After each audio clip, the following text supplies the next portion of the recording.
말씀을 통해서 영혼의 파수꾼이라고 하는 그런 제목으로 좀 말씀을 교제하기를 원합니다. 군 생활을 해보면은 군에서 이 초병의 임무는 대단히 중요합니다. 왜냐하면 이 초병에게 그 부대원의 그 생사가 달렸기 때문에 그렇죠. 전시에는 더욱더 중요합니다. 그래서 영국의 유명한 장군이었던 윈스턴 처칠은 이렇게 얘기했습니다. 작전에 실패한 군인은 용서할 수가 있지만 경계에 실패한 군인은 용서할 수가 없다고 이야기를 했습니다. 그런데 이 군생활을 해보면은 이 보초를 서는 일이 그렇게 간단한 문제는 아닙니다. 왜냐하면 남이 다 잠잘 때 함잠중에 일어나서 이제 총을 메고 나가야 합니다. 얼마나 잠이 오는지 몰라요. 눈이 천근만근입니다. 그래도 눈을 부릅뜨고 깨어 있어야죠. 뿐만 아니라 이상 징후가 발견되면 즉시 보고해야 됩니다. 그리고 또 한 가지는 추위와 더위가 올지라도 초병은 위치 이탈을 할 수가 없어요. 그 자리를 반드시 지켜야 합니다.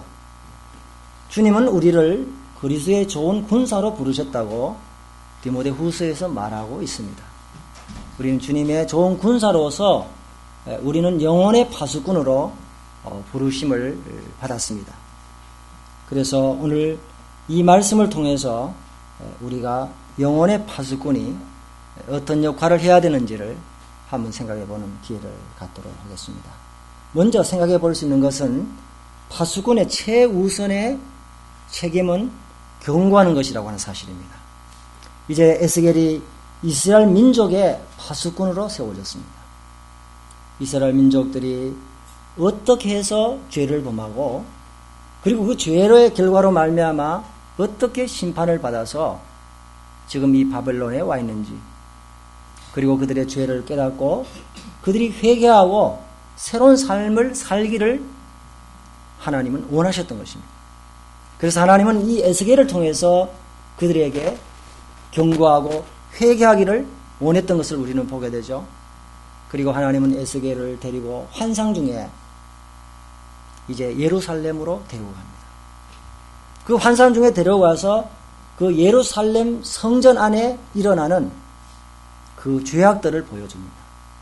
그 죄악이 뭐냐면 우상숭배였어요.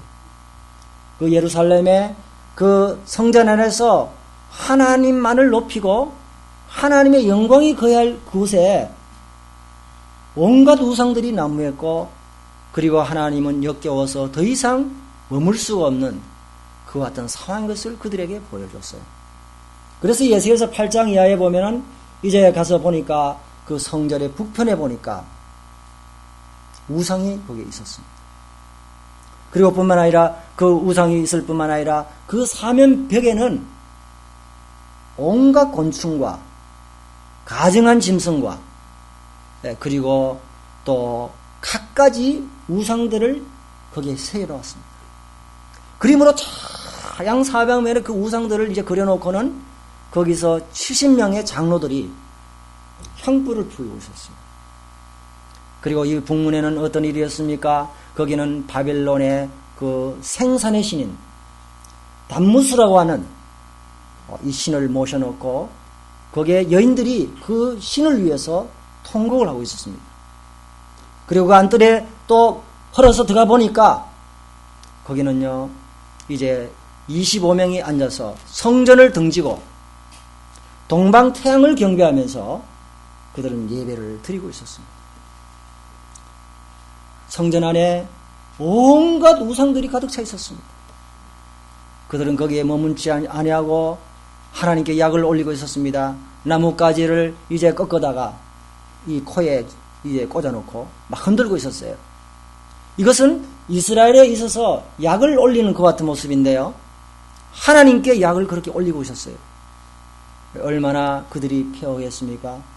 그래서 하나님은 이제 이 진노를 퍼붓기 전에 하나님은 하나님의 서기관을 보냈습니다. 이제 먹그릇을 이제 오른 이 편에 차고 이 죄악을 위해서 눈물을 흘리며 통곡하고 회개하는 사람이 있으면은 그 이마에 먹으러 표시를 하려고 사람을 보냈는데요. 유감스럽게도 한 사람도 없었습니다. 에스겔 혼자밖에 없었어요. 그래서 이제 하나님의 심판이 시작되었습니다. 바벨론이 침공에 들어오게 되었고요. 성벽이 허물어지고 성전이 불타고 그리고 모든 귀인들이 포로로 잡혀가고 완전히 폐허가 되어버리고 결국은 백성들은 그 자리에서 하나님을 섬기지 못하고 이스라엘 땅에서 흩어지고 떠나게 되는, 그리고 남의 종이 되어서 하나님을 섬기는 것과 그 사람들을 섬기는 것이 어떤 것이 나은지를 몸소 뼈저리게 배우게 하셨던 것을 말씀해 주고 있습니다. 그래서 하나님의 이제 성전에 머물렀던 영광이 이제 떠나갑니다. 문지방에서 이제 하나님의 영광의 구름이 점점 떠나갑니다. 그 다음에 그룹 위에 머물니다. 그 다음에 그룹 위에서 이제 동편 감난산 위에 머뭅니다. 그리고 떠나가 버렸어요. 근데 이 구름이, 하나님의 영광의 구름이 이 떠나갈 때 단번에 신속히 떠나가지 않습니다. 머뭇거립니다. 뒤돌아보면서 마치 잘못한 자식을 집에 놔놓고 네가 회개하면 내가 돌아오겠다고 말하면서 그 아이를 떠나가는 어머니의 마음처럼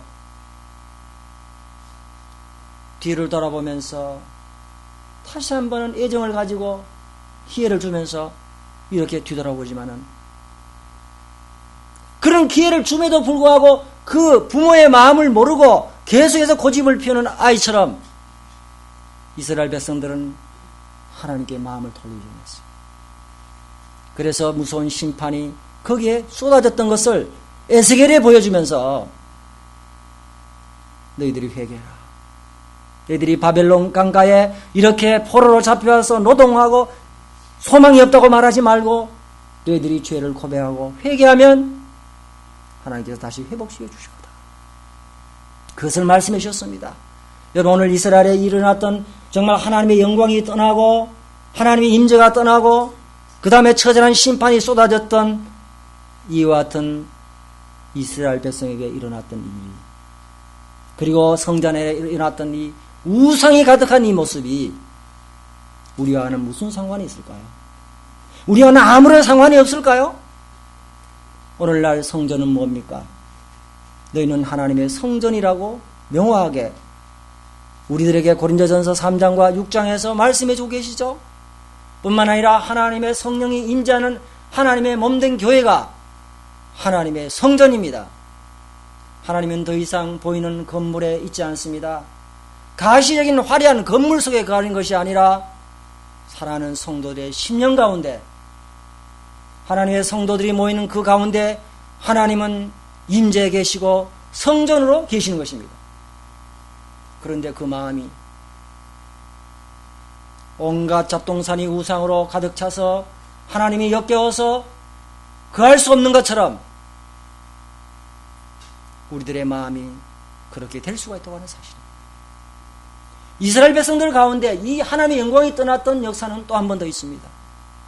사무엘상에 보면은 정말 엘리와 비느하스와 또한 홈리, 이와 같은 이 가족들이 하나님의 그 예배를 드리는 일을 소홀히 하고 무시하고 하나님께 드릴 것을 먼저 자기들이 취하고 성전 안에 있는 수종드는 여인들과 간음을 행했을 때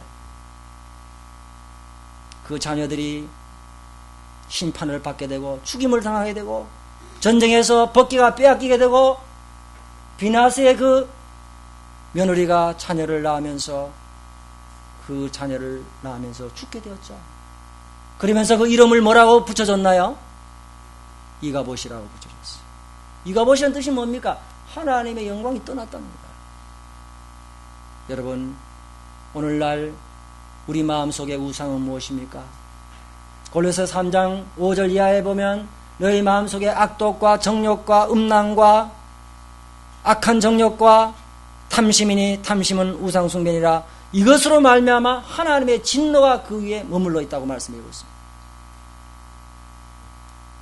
가시적인 우상, 돌로 만들고 나무로 만들고 칠을 내서 보이는 그와 같은 우상이 아니라 정신적이고 영적인 우상, 간음하는 여자들이여 세상과 벗된 것이 하나님의 원수임을 알지 못하느냐. 주님보다 세상을 더 가까이 하고 주님이 최우선의 자리에 섰어야 에도 불구하고 주님의 자리를 뺏어버리는, 주님을 제일 첫 자리에 모시지 못하는 그와 같은 마음, 그리고 주님이 차지할 그 자리에 차지하는 그 모든 것은요 바로 우상입니다. 그게 자녀가 될 수도 있고요, 재물이 될 수도 있고요, 자동차가 될 수도 있고요, 자기 자신이 될 수가 있는 것입니다. 하나님이 제일 자리에 차지하지 않는다는 것은요 바로 그 어떤 것이 하나님의 자리를 차지한다는 얘기입니다. 그렇지 않습니까? 그렇기 때문에 하나님께서 제일 먼저 자리를 차지해야 되는데 그것이 그 자리를 차지하고 있는 거예요. 그것이 바로 성전 안에 두 개의 우상이 있었던 성전의 모습처럼요, 사랑하는 성도 여러분, 우리는 의식하지 못한 채 우리의 마음속에 까탐에도 있습니다. 하나님의 필요가 보이고 하나님의 교회가 필요가 보임에도 불구하고 자기의 만족을 위해서 더 많은 돈을 투자하고 더 좋은 자동차를 구하고 자기 자신의 아내를 위해서 항상 마음이 거기에 우선적으로 가 있다면 그것은 분명한 우상숭배입니다. 하나님은 재물과 하나님을 겸하여 섬기지 못한다고 말씀해 주고 있습니다. 그래서 우리들의 마음속에 갖가지 우상이 그 성전 안에 정말 채워져 있으면서 그것을 경배하는 모습을 하나님께서 에스겔을 통해서 보여주셨던 것처럼요, 하나님도 오늘 말씀을 통해서 우리 여기 앉아있는 모든 대봉동의 성도들의 마음속에는 우상을 제거하기를 원하시고 그 우상 숭배를 하나님께서는 보여주시기를 원하시는 것입니다. 만약에 우리가 이 경고를 받고 회개하지 않는다면 하나님의 역사가 우리 가운데 사라질 수 있습니다. 성령이 떠나시지는 않지만은 성령의 역사가 우리 가운데 사라질 수 있습니다. 여러분, 오늘날 교회들이 화려한 건물을 짓습니다. 좋은 프로그램을 가지고 있습니다. 또한 정교한 음악을 통해서 찬양을 부릅니다. 그렇지만은요, 오늘날 교회가 영적인 힘을 잃고 이렇게 무장해제제처럼 그와 같은 비틀거리는 모습을 보이는 모습은 무엇일까요? 그 안에 하나님의 역사가 사라지고 있는 슬픈 모습인 것을 말씀해 주고 계십니다. 우린 정말 우리 가운데 정말 주님의 임재와 역사하심이 없다면은 우리는 아무것도 아닌 것입니다. 우리의 육의 힘으로 그 어떤 것도 이룰 수가 없고 그 어떤 것도 하나님께 영광을 돌릴 수가 없습니다. 오늘 우리는 이 말씀을 들으면서 하나님께서 우리 교회에 하시는 말씀으로 들어야 합니다. 우리 성도들의 마음속에 살아가면서 정신을 차리고 내 마음속에 하나님을 최우선 자리에 두지 못하도록 빼앗는 것이 무엇인지를 우린 깊이 생각하면서 우리의 마음 가운데 깊이 통회하는 마음을 가져야 되는 것입니다. 우리는 뿐만 아니라 이 민족에 대한 경고를 해야 됩니다. 심판이 이른다는 사실을 우리에게는 명확하게 얘기해 줘야 됩니다. 에스겔이 이스라엘 민족에게 파수꾼을 세워준 것처럼요, 우리도 이 시대에 사는 이 민족에 대한 영적인 파수꾼으로서 남겨져 있는 것입니다. 그저 먹고 사는 문제만 집착하고 거기에만 몰두되어 가지고 우리 인생을 낭비하고 살다가 떠나가라고 여러분 이 땅에 우리에 남겨주셨나요? 이 교회에 남겨두셨나요? 우리가 하나님께 주신 이 사명들을 잊어버리면요, 위기가 옵니다. 이스라엘 백성들이 흩어졌잖아요. 떠나갔잖아요. 만약에 우리가 이 사명들을 잊어버린 채, 경고의 책임을 잊어버린 채 우리가 살아가면 하나님께서 우리를 흩으실 겁니다. 그건 역사가 우리들에게 말해주는 경고인 것을 우리에게 말씀해 주고 계시죠. 뿐만 아니라 우리는 민족에게 대한 책임이 있을 뿐만 아니라요. 우리는 서로에게 경고의 책임이 있습니다. 형제 자매들이 말씀으로부터 어긋났을 때, 또 잘못 길을 갈 때 우리는 말씀으로 책망해 줘야 돼요. 그래서 서로 잘못된 것을 사라잡아주고 경고해 주는 그와 같은 영혼의 파수꾼을 세워줬습니다. 자매님, 요사의 신앙의 삶이 잘못됐어요. 회개하십시오. 형제님, 요사의 집회에 잘 참석하지 않습니다. 잘못됐습니다. 형제님, 새롭게 하십시오. 쓴소리지만은 우리는요, 그와 같은 영혼의 서로의 파수꾼으로 지지대로서 우리는 세워졌는 겁니다. 그런데요, 듣기 싫어하니까 서로 말해주지 않지요. 나중에 어떻게 됩니까? 동반 추락하게 되고 동반으로 어려움에 들어가는 그와 같은 일들이 일어나게 된다는 것을 우리에게 말씀해주고 있습니다. 그러므로 파수꾼의 첫 번째 책임은요, 서로에게 경고해주는 경고의 책임이 있다는 사실을 말씀해 주고 계시는 것입니다. 그래서 이 파수꾼이 이제 전쟁이 일어나서 군인들이 쳐들어온다 하는 것을 보고 명확히 말해줬는데도 불구하고 그들은 사람이 아무런 조처를 취하지 않는다면 그 사람은 자기 죄 가운데 죽는 거예요. 근데 파수꾼은 책임이 없는 것입니다. 그러므로 우리는요, 정말 멸망하는 사람들에게 우리는 정말 말씀을 전해야 되고 복음을 전해야 되고 멸망을 경고해 줘야 됩니다. 우리에게는 책임이 없는 거예요. 그것을 우리들에게 말씀해 주고 계시지 않습니까? 두 번째, 주님은요, 우리들에게 경고를 하시는데요, 파수꾼의 직무유기를 경고하십니다. 우리 거기에 두 번째 6절 말씀을 한번 볼까요? 그러나 파수꾼이 칼이 임함을 보고도 나팔을 불지 아니하여 백성에게 경고치 아니하므로 그 중에 한 사람이 그 임하는 칼에 제함을 당하면 그는 자기 죄악 중에서 제함바 되려니와 그 죄를 내가 파수꾼에서 찾으리라. 여러분, 오늘 이 말씀을 보십시오. 정말 파수꾼의 직무유기를 엄중히 경고하십니다. 오늘 이 말씀을 들으면 참 두렵지 않습니까? 멸망해 가는 사람에게 경고하지 아니하면 그 사람이 죽임을 당하는 핏값을 네 손에서 찾겠다는 거예요. 이게 얼마나 두려운 일입니까? 이것은요, 우리 사랑하는 성도님들 모두 다가 거듭난 모든 하나님의 자녀들이 엄숙하고 엄중한 책임을 우리가 하나님 앞에서 모두 가지고 있다는 사실을 우리에게 말씀해 주고 계시지 않습니까? 사도 바울은 로마서 9장 1절에서 3절까지 솔직한 고백을 했습니다.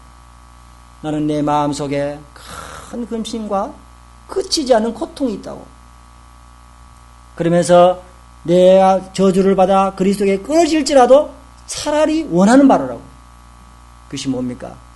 자기 민족이 구원을 받는 일이죠. 그래서 사도행전 20장 24절에 보면 사도 바울은 나의 달려갈 길과 주 예수께 받은 사명, 하나님께 받은 은혜에 복음을 증가하는 일에는 나의 생명을 조금 더 귀한 것으로 여기지 아니한다고 말씀했습니다. 사도 바울은 민족을 향한, 자기 민족이 정말 구원을 받기 위해서, 저주와 이제 떨어지지 않기 위해서 그런 마음속에 큰 고통과 근심을 가지고 있었어요. 그래서 그것을 사명으로 분명히 알았습니다.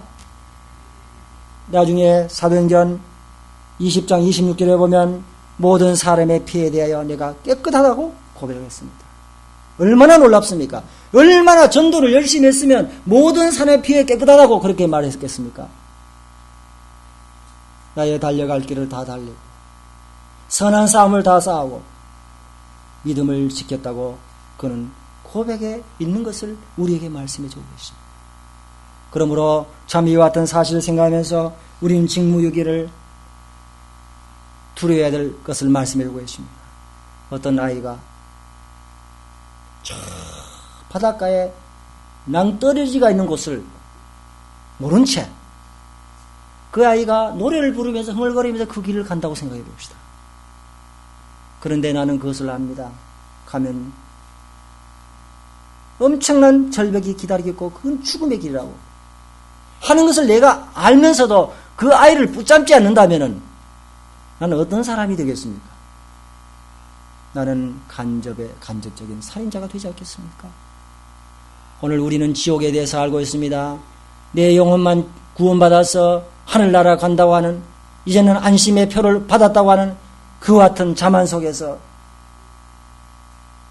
내가 정말 지옥을 믿고 영원한 불구덩이가 우리를 기다리고 있다는 엄연한 이와 같은 심판의 사실을 우리가 안다면 사랑하는 내 자녀와 사랑하는 내 아내와 사랑하는 내 남편이 그리고 부모가 친지가 지옥으로 가는 모습을 보면서도 말할 줄 모르고 짓지 못하는 벙어리개로서 잠을 자고 그렇게 살아간다면 그것은 얼마나 책망받을 일이며 파수꾼으로서 여러분 직무유기가 아니고 무엇이겠습니까? 오늘날 하나님의 교회 안에 정말 이름을 붙이고 그리스도인의 모습으로 말을 하고 살아가지만은 이 직무유기를 하는 사람들이 너무도 많다는 사실을 우리는 생각하면서 우리는 도전을 받아야 된다고 믿습니다. 저는 이와 같은 사실을 생각하면서 우리 모두 다가 주님 앞에 거룩한 짐을 가지고 있다. 저도 제 자신의 마음속에 근심이 있습니다. 사남이녀의 자녀들이 부모로부터 태어났습니다. 제일 첫 번째 형은 어릴 때 돌아가셨다고 그래요. 저는 얼굴도 보지 못했습니다.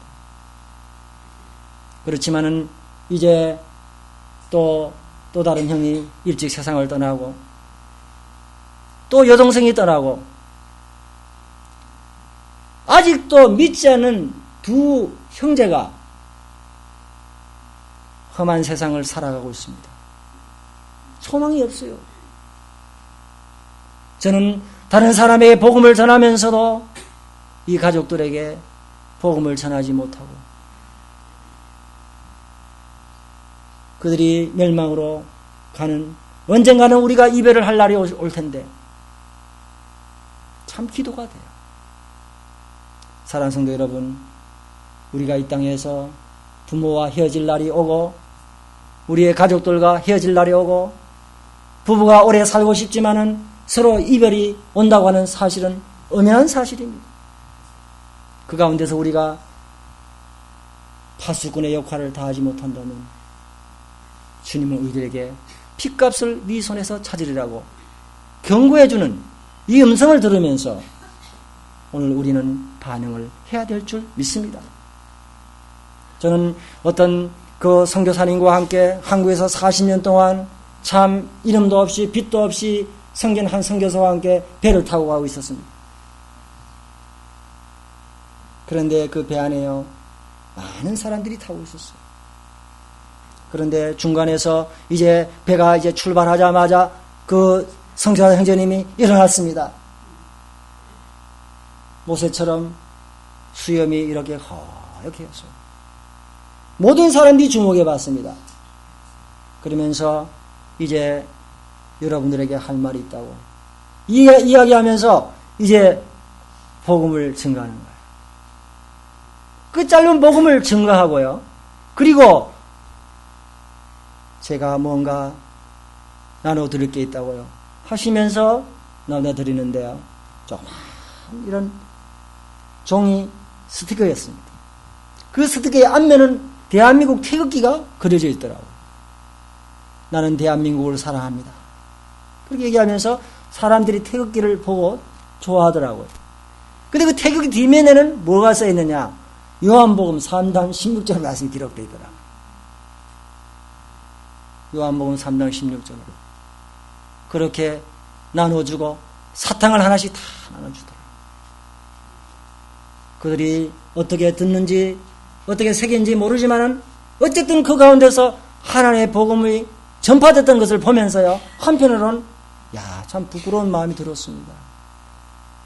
저 좋은 나라에서 한국 땅에 와서 고초를 겪으면서 이 민족을 위해서 파수꾼의 역할을 담당하는데 나는 이 나라 민족에게 어떻게 하고 있는가? 도전이 되었습니다. 우리 모두 다가 도전이 되어야 될 줄 믿습니다. 세 번째로 파수꾼은 하나님의 대변자로 경고해야 된다고 말씀드리고 있습니다. 7절에 인자야 내가 너로 이스라엘 족속의 파수꾼을 삼음이 이와 같으니라. 그런즉 너는 내 입의 말을 듣고 나를 대신하여 그들에게 경고할지어다. 여러분, 영적인 파수꾼은요, 하나님의 대변자로서 경고해야 됩니다. 오늘 이 말씀을 보면 하나님의 말씀을 듣고 나를 대신하여 그들에게 경고하라고 말씀해주고 있습니다. 파수꾼의 위상은 대단합니다. 어떤 천사도 할 수 없는, 정말 하나님께서 우리들에게 이 직무를 맡기셨어요. 그러면 사명을 잘 감당하려면 세 가지 명령을 기하게 됩니다. 첫 번째, 내 말을 들어라. 우리는 파수꾼의 역할을 하려면요, 먼저 하나님의 말씀을 잘 들어야 됩니다. 이 말씀은 뭡니까?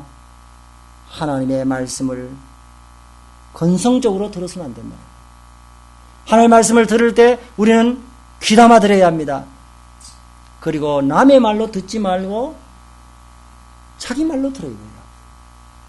이것은 하나님의 성경을 읽을 때나 또 설교를 들을 때나 항상 같습니다. 그런데 많은 분들이 말씀을 들을 때 어떻게 듣습니까? 건성으로 들어요. 건성으로 들어요. 이스라엘 백성들이 하나님의 말씀을 들을 때 어떻게 들었습니까? 건성으로 들었습니다. 우리 33장 30절 말씀 볼까요? 제가 30절 말씀을 읽어드리겠습니다. 인자야 내 민족이 담곁에서와 진문에서 너를 은호하여 각각 그 형제로 더불어 말하여 이르기를 자 가서 여호와께로부터 무슨 말씀이 나오는가 들어보자 하고 백성이 모이는 같이 내게 나오며 그 백성처럼 내 앞에서 앉아서 내 말을 들으나 그대로 행치 아니하니 이는 그 입으로는 사랑을 나타내어도 마음은 이욕을 쫓음이라. 그들이 너를 음악을 잘하며 고운 음성으로 사랑의 노래를 하는 자같이 여겼나니 네 말을 듣고도 준행치 아니하거니와 그 말이 응하리니 응할 때는 그들이 한 선지자가 자기 가운데 있었던 줄을 알리라. 이스라엘 백성들이 또 잘못이 뭡니까? 에스겔이 하나님의 말씀을 전했을 때 그들이 들으려고 나오긴 나왔습니다. 그런데 귀담아 듣지 않았어요. 자기 말로 여기지 않았습니다. 에스겔이 노래를 잘하고 정말 콘서트를 할 때 음악을 감상하는 자처럼 나와서 그렇게 감상했다고 하는 사실이에요. 하나도 자기에게 적용시키지 않고 그대로 행치를 않았다고 하는 사실입니다. 우리도 하나님의 말씀을 들을 때 오늘 참 설교 잘하는구나. 오늘 한두 마디 말씀을 들었어. 그리고 그냥 스쳐간다면 우리는 아무 의미가 없는 것입니다.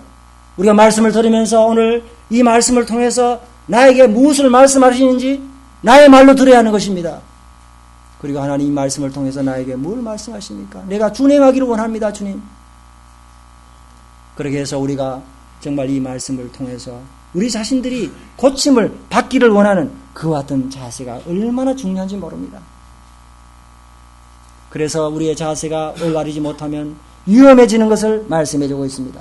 그러므로 성경에 보면요, 복음서에서 네 눈은 봄으로 네 귀는 들음으로 복이 있도다. 귀가 있는 자는 들을지어다. 요한계시록 2장부터 3장까지 7교회 얘기하면서 성령이 교회들에게 하시는 말씀을 들을지어다. 주님 우리들에게 그렇게 말씀하고 있잖아요. 우리는 하나님의 말씀을 먼저 잘 들어야 됩니다. 그러면서 그 말씀을 우리 마음속에 풍성히 거해야 됩니다. 그 말씀을 받아 먹었을 때 그 다음에 우리가 전할 수 있는 거 아니겠어요? 마음의 말씀이 없으면서 어떻게 전할 수 있습니까? 영혼의 파수꾼은요, 하나님의 말씀을 먼저 잘 듣는 사람들입니다. 두 번째는 우리는 어떻게 해야 됩니까? 나를 대신하라고 말씀해주고 있습니다. 우리는 하나님의 대변자입니다. 고린도후서 5장 17절에서 20절 말씀을 보면 누구든지 그리스도 안에 있으면 새로운 피조물이라 이전 것은 지나갔으니 보라 새 것이 되었다. 새 것이 된 거예요. 그 새 것이 된 사람은 하나님과 화목케 하는 직책을 우리에게 주셨다고 말씀하시고 하나님과 화목하는 말씀을 우리에게 부탁하셨다고 말씀해 주시고 하나님의 사신이 되어서 우리에게 세상 사람들과 하나님이 화목게 하라고 이렇게 부탁하는 자로 우리를 말씀해 주셨습니다. 우리는요, 세상 사람들 앞에서 별 볼 일 없는 사람인지 모릅니다. 세상 사람 눈에는 별 볼 일 없는 사람으로 비춰질지 모릅니다. 그러나 우리는요, 하나님의 대변자요, 하나님의 정권 대사입니다. 여러분, 각 나라에 대사들이 파견되어 있잖아요. 하늘나라의 대사는 바로 여기에 앉아있는 저와 여러분의 하나님 나라의 대사입니다. 그리고 하나님의 교회는 대사와 같아요. 대사는 무슨 일을 합니까?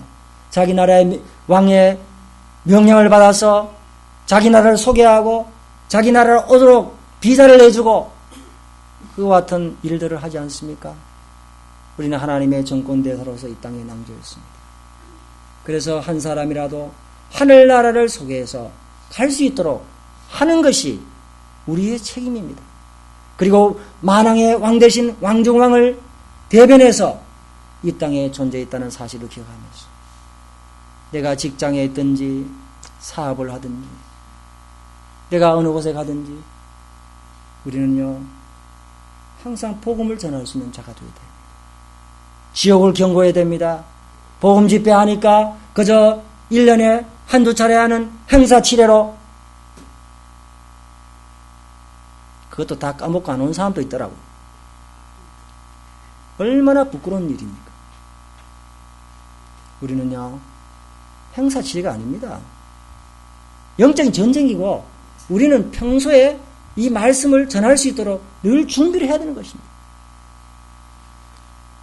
그리고 나를 대신하여 경고하네. 여러분, 사람들에게 지옥을 경고하면요, 죄를 경고하면요, 자존심이 상해요. 복음은 공격적이기 때문에 사람들이 좋아하지 않습니다. 그리고 사람들이 욕하고 좋아하지 않습니다. 여러분, 에스겔이 이 말씀을 전했을 때 주님이 말씀하셨습니다. 그들이 듣든지 아니 듣든지 전하라. 때를 얻든지 못 얻든지 전하라고 바울은 말했죠. 비록 네가 정갈과 가시 가운데 있다 할지라도 네 얼굴을 굳게 하여 여호와의 말씀이 이러하시다 하라. 많은 설명이 필요 없어요. 하나님의 말씀이 이러하시다.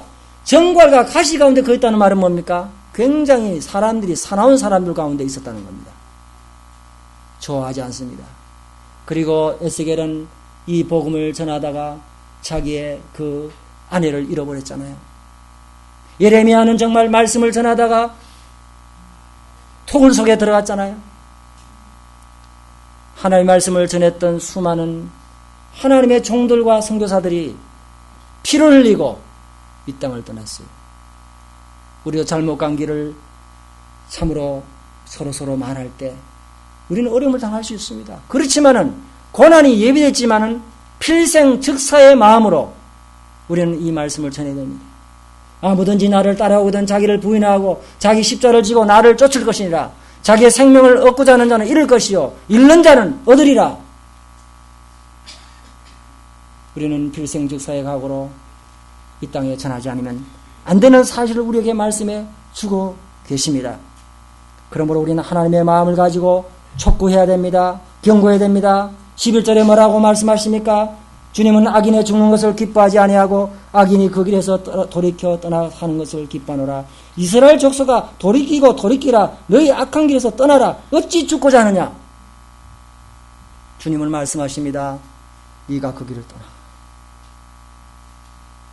어찌 네가 죽고자 하느냐? 돌이키고 돌이키라. 주님은 그렇게 말씀하시잖아요. 정말 예수 그리스도를 믿지 않는 사람들에게 주님은 말씀하십니다. 멸망해가는 사람들에게 마음이 불타듯 말씀하십니다. 잘못된 길로 살아가는 성도들에게 오늘 또 말씀하십니다. 돌이키고 돌이키라고 말씀하십니다. 우리가 복음을 전하지 않으면요 화가 있다고 말씀하셨어요. 하나님의 교회가 복음을 전하지 않으면 그 선교지로 전락을 하게 됩니다. 교회가 문을 닫게 돼요. 영적으로 쇠퇴기를 걷습니다. 육신적으로는 잘 살지 모릅니다만은 영적으로 점점 쇠퇴해집니다. 뿐만 아니라 한 사람에게 사례비를 주고 세워놓고는 한 사람만 쳐다보고 가만히 있는다면 얼마나 잘못된 일입니까? 우리는 정말 이 시대의 흐름을 봐야 됩니다. 적그리스도의 무대가 점점 이제 이루어지는 것을 보게 되잖아요. 세계 경제 위기, 자스민 혁명, 태국의 홍수, 동남아시아 홍수, 그것은요, 기후변화로 인해서 앞으로 지속되는 지금 문제입니다. 뿐만 아니라 터키의 지진, 계속해서 이와 같은 현상들이 일어나는 것은 하나님께서 우리들에게 만물의 마지막이 가까웠으니 너희는 정신을 차리고 근신하여 기도하라고 하신 하나님의 사인이 아니고 무엇이겠습니까? 그런데 세상은 격분하고 세상은 점점 악해지고 하나님의 말씀을 받기 싫어하는 가운데 있다면 성도들은 점점 잠을 잡니다. 말씀을 읽을 때도 잠을 자고 말씀을 들으면서도 잠을 자고 영적인 잠 속에 깊숙이 빠졌어. 살아가는 이 모습을 보면서 하나님 우리들에게 다시 한번 경고하고 계십니다. 미가서 2장 10절에 보면 이것이 너의 쉴 곳이 아니니 일어나 떠나라. 이것이 쉴 곳이 아니라고 말씀하십니다. 이것을 우리가 마음가득 기억하면서요. 나와 우리 교회는 영적인 파수꾼의 역할을 잘 감당하고 있는가? 마음가운데 새롭게 새기고 돌아보고 돌이키는 귀중한 시간이 되었으면 합니다. 감사합니다. 기도하겠습니다.